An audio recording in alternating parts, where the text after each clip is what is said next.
Olá galera, tudo bem? Aqui quem fala é o Lion e vamos iniciar um vídeo introdutório aqui, dizendo os possíveis caminhos do mercado nos próximos meses. Há boatos de uma possível recessão e não pode ser ignorado. Por quê? Como é identificada uma recessão? A recessão basicamente é o retrocesso de 2 trimestres consecutivos no PIB de um país.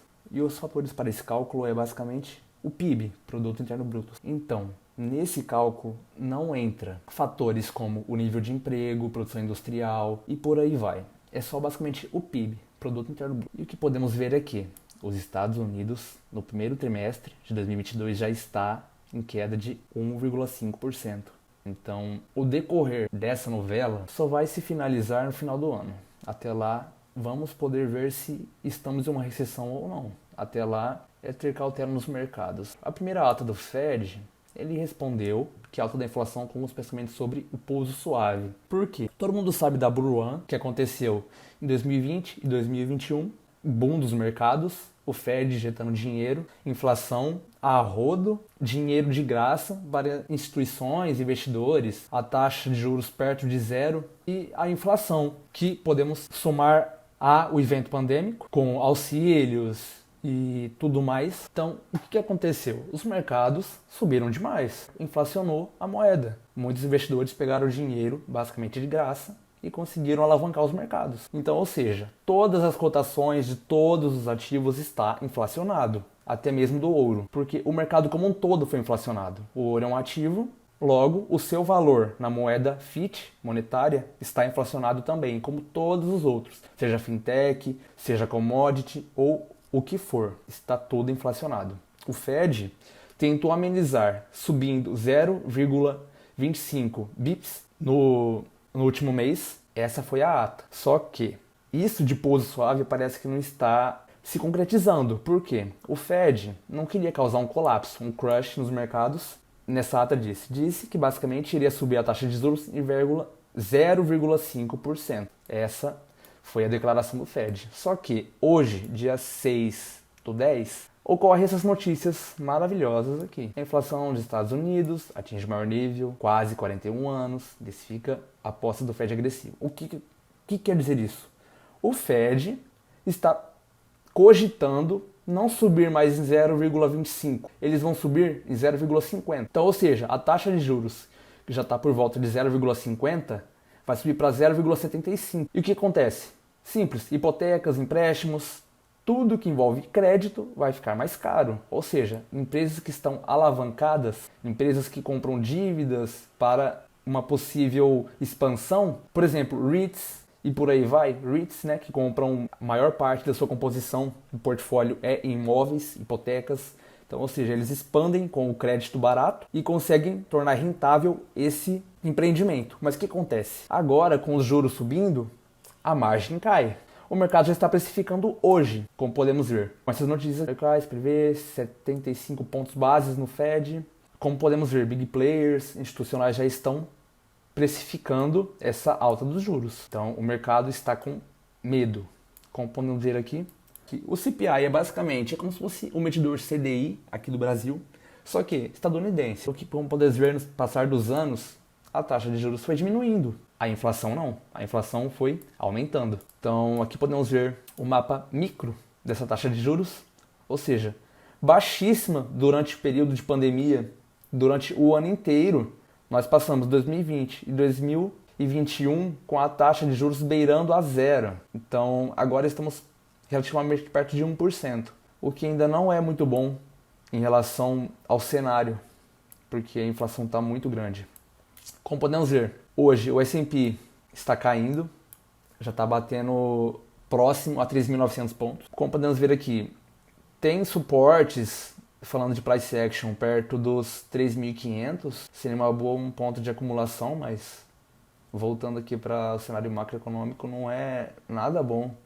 Como podemos ver aqui, a correlação do mercado cripto com o S&P 500, ou seja, o Bitcoin caindo junto, o que esses tempos a correlação tinha se extinguido, porque o Bitcoin continuou em lateralização enquanto o S&P estava subindo um pouco. Agora o Bitcoin está caindo junto com os mercados tradicionais. Ou seja, o cenário do mercado cripto também não é nada bom, porque vocês podem imaginar que se o S&P sobe, o Bitcoin tem que subir junto também. O que em tese aconteceria, só que esses tempos ele descorrelacionou. Ou seja, se o S&P sobe, o Bitcoin continua lateralidade, mas se o S&P cai, o Bitcoin cai junto. Então, ou seja, é sem previsibilidade para prever o fundo do Bitcoin, o que também está gerando muito medo no mercado cripto. Aqui podemos ver o Fear and Greed Index, é basicamente o medidor de medo no mercado, medo e ganância. Traders que mexem com o sentimento do mercado conhecem esse indicador. Aqui podemos ver que está basicamente tudo em medo ou extremo medo, certo? Aqui tem algumas métricas que esse indicador mostra pra gente, como é medido esse medo e ganância, como por exemplo aqui, a relação entre puts e calls, ou seja, o aumento dessa métrica é a compra de puts em relação a calls. Puts são como, basicamente, seguros, ou seja, seguro contra a queda. Então, o pessoal está correndo para comprar seguro contra a queda, em vez de comprar call, que é seguro contra a alta. Então, ou seja, se você crê que um ativo vai subir, o que você faz? Você compra uma call barata e em breve, se o ativo subir, você vai comprar ele no preço pré-estabelecido e depois que subir, você pode vender ele no lucro. É isso basicamente que é uma call. Por exemplo, o ativo está a R$10. Você compra uma call a 10 e 10. A hora que bater 10 e 20, mais ou menos, uma estimativa. Esse ativo já vai basicamente estar no strike. Aí, basicamente, o cara que te vendeu uma put, ele vai ter que te entregar o ativo por 10 e 10. Só que o ativo já está em 11. Então, basicamente, a call é isso. Então, basicamente, o mercado está já vendo essa possível recessão aí, comprando puts. Aqui também tem a compra de títulos, tem o índice VIX, correlação negativa com as ações, ou seja, se esse índice cai, as ações sobem, se esse índice sobe, as ações caem. Correlação negativa. O Safe Haven Demand, ele é basicamente em relação ao título do tesouro. É basicamente o refúgio. Os players saem do mercado para ir para títulos mais seguros, o que é basicamente compreensível, porque os títulos estão pagando mais agora. Então, ou seja, correr risco na bolsa não é tão rentável para um grande player, certo? Então eles vão para bonds, chips, que é títulos do governo. O CPI, que é como eu tinha dito antes, que é o índice de preço que mede basicamente a inflação. Então podemos ver que o CPI subindo quer dizer que o mercado está melhorando. Por quê? A inflação tende a diminuir. Só que ainda não é o suficiente. Ainda há o perigo de uma possível recessão. Atualmente, bom, o índice de preço CPI, aqui temos o gráfico, estava na projeção 7,9. Agora ele subiu. A projeção era 8,3, mas só que está em 8,6. O que é bom. Aqui, ó, eu tinha deixado algumas anotações aqui, que a meta de inflação seria 2. Aqui tem a anotação do CPI. A inflação núcleo exclui preços voláteis de alimentos e energia, que tem caído em abril.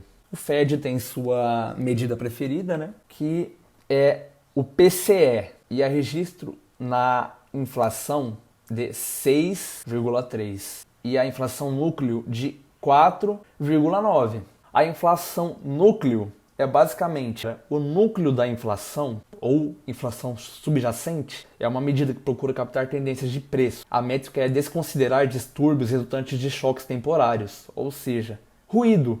Ele tenta desconsiderar ruídos nos preços. Então, o que podemos tirar disso? A inflação está em 6,3 e o núcleo da inflação está em 4,9. Então, o que podemos prever para os futuros meses é cautela, certo? Cautela. O cenário não está bom. O Fed precificou juros a 0,25 pips e agora já está em 0,50. Ou seja, de 0,25 do ano passado, entre 2020 e 2021, vai pular direto de 0,25 para 0,75, ou seja, possível inadimplência, quebra de empresas que estejam muito alavancadas com títulos longos, hipotecas, tudo relacionado a juros pode subir. E poderemos ver isso, por exemplo, no S&P 500. Muitas empresas lá estão sofrendo, principalmente as de tecnologia. Por quê? Empresa de tecnologia tem seu valor atrelado à projeção futura, ou seja, ela não dá lucro no momento presente. O valor dela está precificado no lucro que ela pode dar no futuro, ou seja, é uma previsão. Se você mexe com a taxa de juros no presente, você afeta a projeção dos resultados dela no futuro.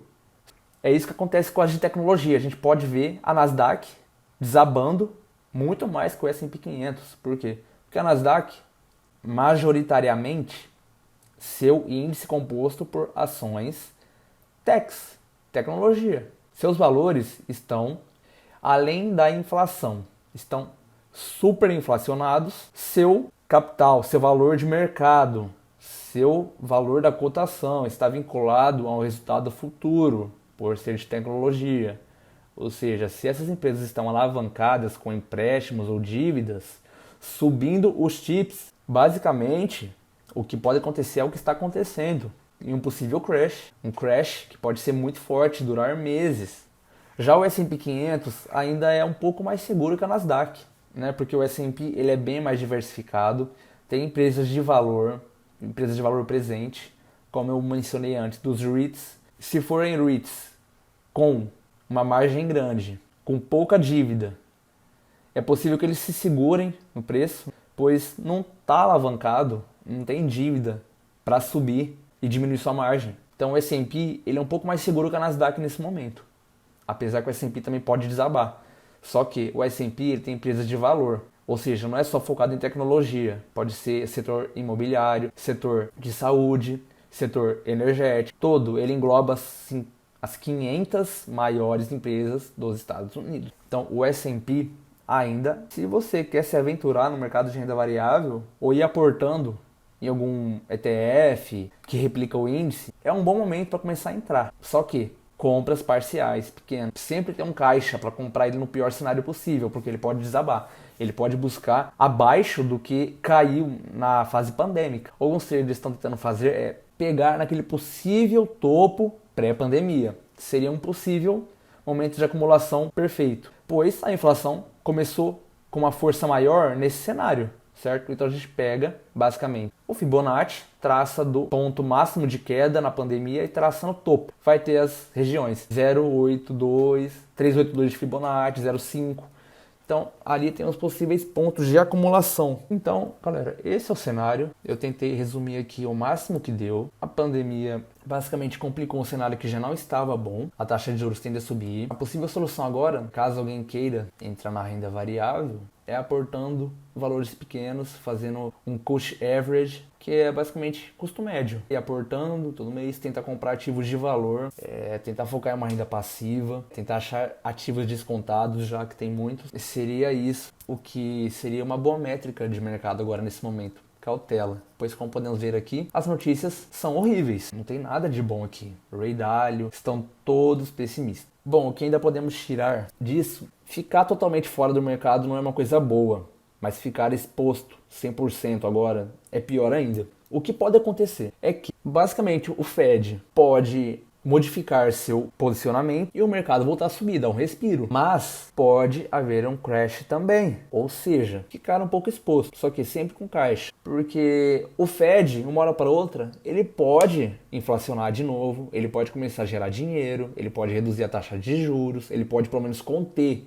o avanço da taxa de juros. Então há diversos cenários. Mas basicamente, o que todo mundo precisa entender é que, subindo a taxa de juros, os títulos do governo ficam mais atrativos por ser seguros. O varejo tende a sair da bolsa por ver rendimentos bons numa renda basicamente segura, renda fixa, títulos do governo. Ou seja, o capital migra da renda variável para a renda fixa. Ou seja, saída de capital, queda de preços. Ou seja, muita venda para pouca demanda, pouca pessoa querendo entrar, regra de mercado. Então o mercado cai. E esses são os ciclos. A hora que a renda fixa ficar menos atrativa, a taxa de juros voltar a cair, é um momento bom para voltar para a renda variável. Então o que podemos tirar disso é que Muitas vezes, muitas pessoas do varejo entram na metade da festa, outras até no final. Então, agora que os juros estão subindo, na verdade, é uma grande oportunidade para se acumular ativos de valor a bons preços. Boas métricas para se ver isso é o PL, Dividend Yield, apesar que o Dividend Yield é dependente. Por quê? Porque se a cotação do ativo cai, o Dividend Yield sobe, certo? E se o ativo sobe, o Dividend Yield cai. Só que não quer dizer que o ativo seja mal pagador de dividendo. Você tem que analisar o caso concreto. O que podemos prever nesse cenário? Ir acumulando aos poucos durante essa queda na renda variável, mercados voláteis, ir acumulando e tentar também ter um bom pé na renda fixa, já que os títulos estão pagando bem. A gente pega o rendimento da renda fixa e vai colocando em renda variável aos poucos, montando posição. Temos vários indicadores, como a EBITDA, temos indicadores como margem líquida, margem bruta, ROI, e temos também um dos meus preferidos, que é o PVP, preço sobre valor patrimonial. Ou seja, se o que você está comprando está barato ou caro. Óbvio que devemos olhar no contexto todo, mas só que, vamos usar um exemplo. Se uma ação está R$10, o PVP dela está 0,90, o que significa? Que você está levando os R$10 de patrimônio que aquela empresa tem por R$9, desconto de 10%. Então o PVP, o lucro, preço sobre lucro, né? PL, Dividend Yield, margem líquida, margem bruta, EBITDA, ROI, tudo isso tem que ser analisado agora e podemos ver que tem algumas pechinchas já nas rendas variáveis. Então, ou seja, é bom estar sempre com o pé nos dois, sempre ter um caixa, seja lá em CDB ou LCI. Só que a diferença entre o CDB e a LCI é que a LCI é isenta de imposto de renda, né? Então, ou seja, às vezes, por exemplo, tem um CDB de 100%, uma LCI de 100%, a LCI rende bem mais, às vezes até menos. Sabe por quê? Porque basicamente 22% dos rendimentos do seu CDI basicamente são por imposto de renda. Então, às vezes, investir numa LCI é melhor. Só qual é o problema da LCI? É que a LCI não tem liquidez diária. É bom sempre pegar e diversificar, tanto na renda variável quanto na renda fixa. Ter um pouquinho ali no Tesouro, ter um pouquinho em LCI, talvez uma LCA, em CDB com liquidez diária, caso você precise fazer um aporte de emergência, em algum título que caiu muito. Alguns títulos que eu pretendo deixar por mais tempo e que sejam mais rentáveis, eu prefiro deixar em LCI ou LCA, letra de crédito de agronegócio, e títulos que eu pretendo deixar uma pequena porcentagem do capital para possíveis aportes rápidos, eu deixo em CDBs com liquidez diária. Então, são possíveis estratégias que devemos ter agora no mercado, sempre ter um bom caixa, maior parte agora seria bom deixar em renda fixa, 50%, 60%, 70% do capital em renda fixa, sempre escolhendo bons títulos que, como podemos ver, as ações, mesmo com grandes market caps, também estão caindo muito. Então agora tentar comprar valor, ações de valor, com bons dividendos, com boas assimetrias quando o mercado voltar a prosperar, porque agora não adianta só comprar títulos baratos, títulos, ações, ativos baratos. Temos que comprar ativos com bons fundamentos. Agora é a hora de aportar em fundamento. Ativos que iremos carregar por muito tempo. Ativos que vamos render, não só na cotação, não só em patrimônio, mas também em dividendos, juros do capital próprio. Como o Barsi fala, o patrimônio alimenta o ego agora. O dividendo alimenta o bolso. E agora, basicamente, é o que o Warren Buffett falava. Agora, vamos ver quem estava nadando pelado. Porque quem se endividou demais, apostando no rally e tudo mais, agora vai começar a dar as caras, cotações, tudo que estava sendo mantido pela inflação do Fed, agora vai começar a churriar. É o momento de estar comprando, acumulando. Porque quem fez isso no rally, sem saber o que estava fazendo, só por euforia, muito ganância, obrigado e agora vai ter que vender seus títulos no medo para pessoas que estão esperando esse momento para aportar. Então é isso, galera. Espero que tenham gostado. Vou tentar fazer algumas análises de cripto, mercados em si, ações. Eu vou tentar mostrar como que eu analiso as minhas ações, o que eu pretendo com REITs e tudo mais, certo? Então, muito obrigado e até mais.